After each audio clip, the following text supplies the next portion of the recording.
Hey everyone. Long time no see. I've been busy trying to figure out a way to improve the quality of videos on this channel. To be honest, the past videos have been complete trash. But I'm very glad that some of you still have posted positive and constructive feedbacks. I've read them and my voiceover should be better from now on. Another important thing before starting about psychological drawings today. On the background, you'll see me from now on playing the amazing game, The Tallest Principle. It's a psychological quest, and I find it kind of related to what we're trying to achieve here. So, without further ado, let's jump into our first topic. Did you know that within the framework of expressive therapies, we can find the psychological interpretation of drawings? This can be an interesting resource in the evaluation of cases and a valuable source of information about the personal characteristics of the individual. For example, you'll be able to learn more about intelligence, motor coordination, learning abilities and the level of cognitive development. The analysis of expressive therapies should not start before a mental health professional administers them. There's a lot of valuable information on how to start using them. Within the administration itself, it's good to bear in mind the following aspects. The size of the drawing represents the way you relate to the environment and everything that surrounds you. It tells about your self-esteem, your vital energy or the possible tendency to withdraw. If your drawing takes up approximately 50% of the paper, it indicates a certain balance between extroversion and introversion. On the other hand, if your drawing takes up the entire drawing surface, it speaks of an excessive self-esteem and even certain aggressiveness. Now, if the drawing takes up less than 20% of the paper, it can be a sign of insecurity and impulse inhibition. The projection and location of the drawing is very interesting also. If the drawing placed towards the left side, it's a sign of introversion. However, if it's placed towards the right side, it indicates extroversion. Drawings located at the top of the paper indicate a tendency to follow a fantasy world, meaning it's difficult for these people to adapt to reality.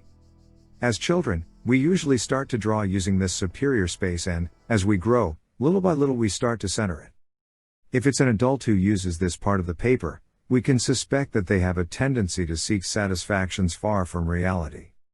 The stroke is another important source of information. Strong strokes correspond to impulsive people, but also assertive.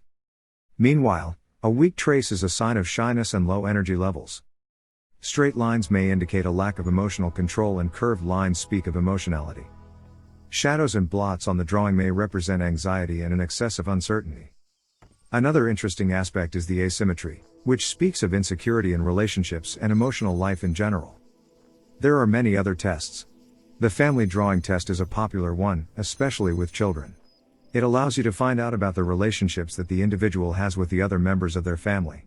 It considers who the person draws first, the size and proportions of the drawing, the person in the center of the drawing.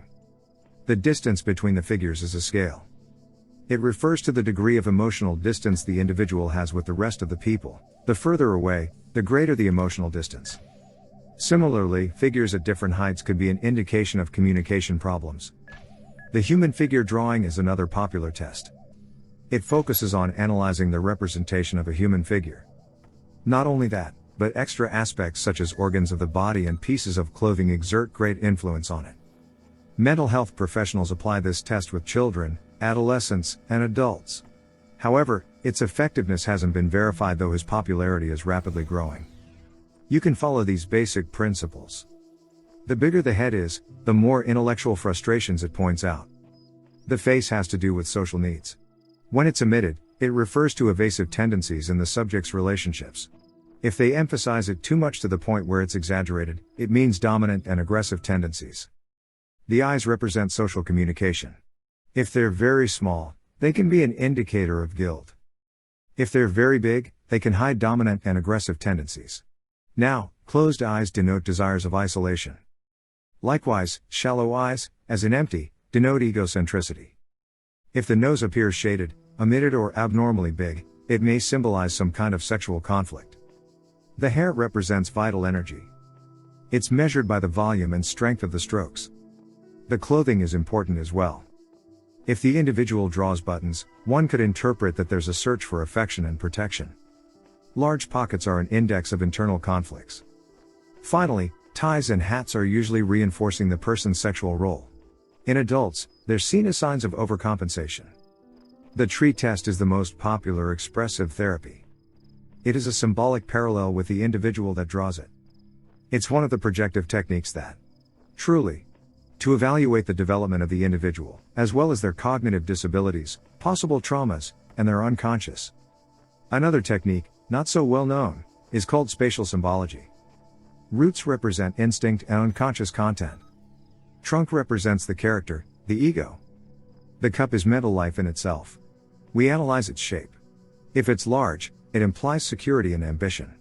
If it's low, it's an index of lack of will. Now, if it's towards the left, it represents introversion. On the right, it represents self-confidence.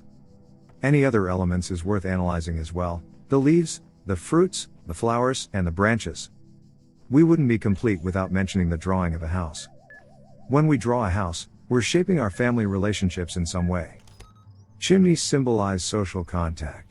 If smoke is coming out of it, we could say the individual's quite effective. If there's a path leading the entrance to the house, it symbolizes a need to approach others. If there's a fence surrounding it, it talks about the individual's concern about protecting their privacy. From these basic drawings, you can find more tests within expressive therapies, but the elements would basically be analyzed in the same way as those explained here. It's important to remember that while expressive techniques can be very creative and fun to use, they must always be combined with other instruments related to psychological evaluation. And that's it for today. Tomorrow we'll cover a new topic, and I hope to be able to publish new videos every 2 days or so. If you've liked it, don't forget to subscribe, and see you soon.